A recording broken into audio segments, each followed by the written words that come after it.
All right, so today we're diving into a story of a truly fascinating scholar, Dr. Tamil Bharathan. His work is all about building a bridge between two of the world's most ancient cultures, and trust me, his journey is not what you'd expect. So get this, it sounds like a riddle, right? A physicist, the Greek philosopher Aristotle, and a lost manuscript that turns up in Venice. What in the world connects all of those things? Well, the answer is one person's absolutely incredible academic journey. So let's start at the beginning. This is where it all kicks off, with a really surprising academic pivot. Okay, so look at this path. He starts out in 2016 with a bachelor's degree in physics. Pretty standard, right? But then, just 2 years later, he makes this massive jump to a master's in classical Tamil. That's not a typical career move. It just shows you this incredible curiosity he has, leaping from the hard sciences right into the deep, complex world of ancient languages and literature. And that deep dive into language, well, it became the entire foundation for his life's work, which is all about bridging these ancient worlds. At the heart of his research are two absolute giants of human thought. On one side, you've got the Tolkappiyam.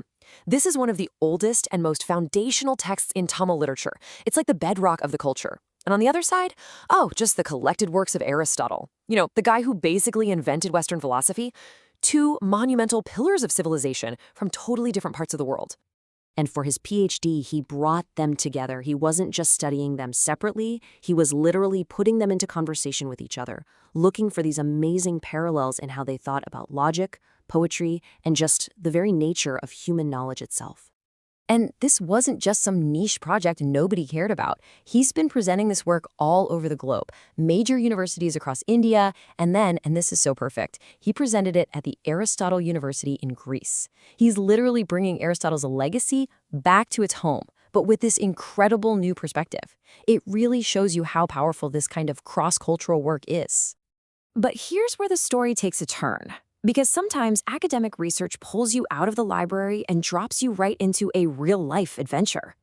This next part feels like something straight out of a movie, a moment of pure, unbelievable discovery. So, picture this. It's Venice, Italy, July of 2023.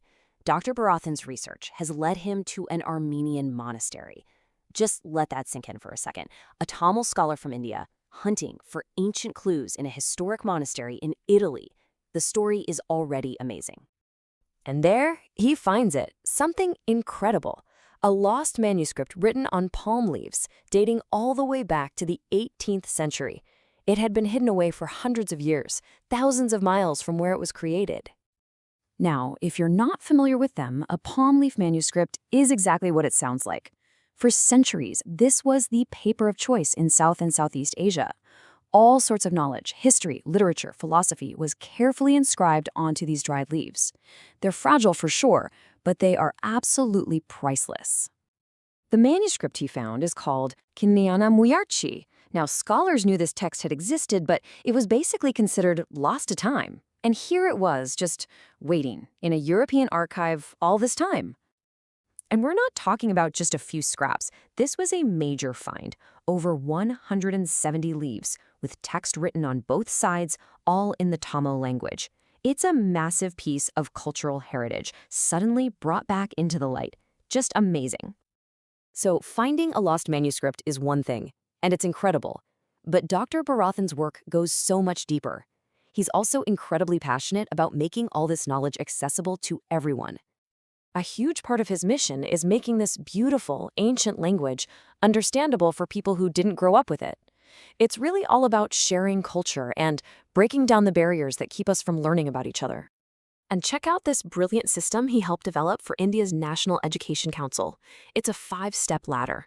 You start with the actual Tamil script.